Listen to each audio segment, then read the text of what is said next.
further expedition into the interior of the country's northeast in 1955, the north in 1956, and the south in 1959, allowed His Majesty to see the problems facing the rural poor.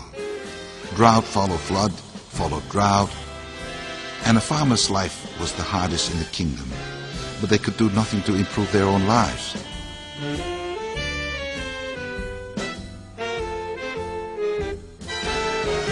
The king systematically set about addressing these problems.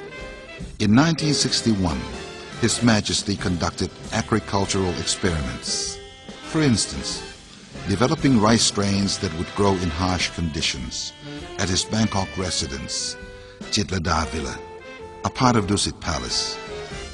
This eventually formed the basis of the world's first experimental farm, based within a royal residence, whose windmills and farming implements are now Bangkok landmarks.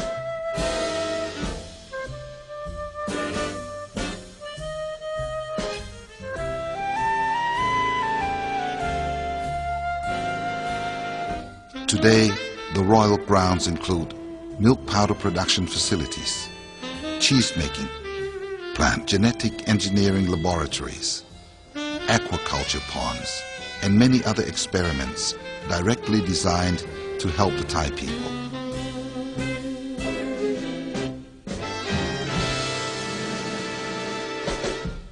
Royal Chitlada project belongs to His Majesty the King. This is his personal money. So this is a way that we learning by doing here and then launching the idea for the people. So some farmers, they can come here to see. And if they need for the starting, they can come here to be trainees. They can work with us and then go back to have their own business at the village. The sample that we have proud to say that His Majesty drive a car in the summer palace now by using the refined palm oil. So this is a way that he also have his personal experiment with the car, that we can substitute the palm oil or agricultural oil instead of the diesel that we have a higher price nowadays. Those days, about 40 years ago, the government officials didn't know what's happening on the highland because there's no road. But His Majesty, he went around the mountain to visit the people by helicopter. And one day, after conversation with them, he realized that apart from opium, there is a fruit that gave them some income, which is nearly the same as opium. And so he founded the Royal Project. And 40 years ago, we imported lots of fruit, vegetables, and flowers from overseas, Holland, Australia, New Zealand. And when we heard that His Majesty the King started a crop substitution program called the Royal Project, we immediately were excited about this project because we knew that there is something for the Oriental Hotel to be participating in. The chef became an advisor, and over the years he brought many, many seeds from overseas into the project, and we were buying slowly from the slow beginnings, of course, to today they have artichokes, aubergines, peaches, all kind of things, and we would never think of buying anywhere else than from this project. So when you have the best products, you can make nice dishes, good looking, nourishing dishes, and also very healthy. Especially nowadays, when people go so much into health food, we get all these beautiful products which are not sprayed.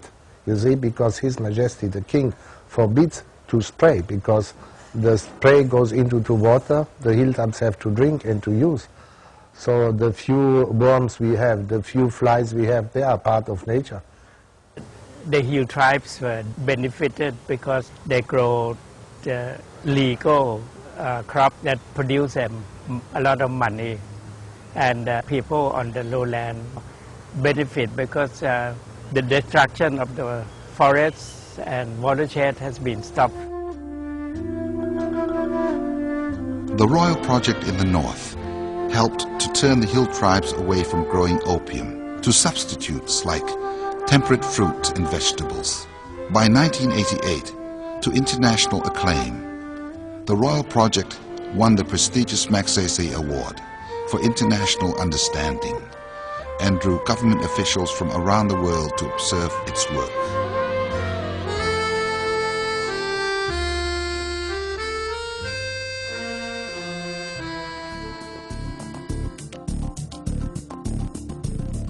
Six Royal Development Study Centers were set up in different regions as models for local people and those from other countries on how to overcome common agricultural problems.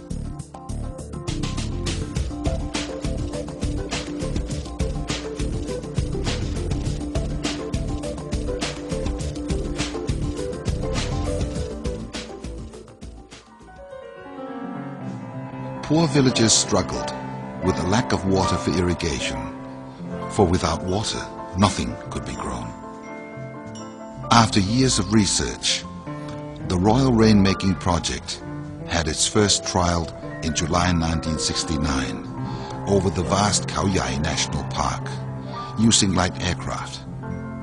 His Majesty continued to provide input about suitable geographical locations, even the chemical formula for the cloud seeding mixture. His Majesty's success in bringing rain was his greatest gift to the poor.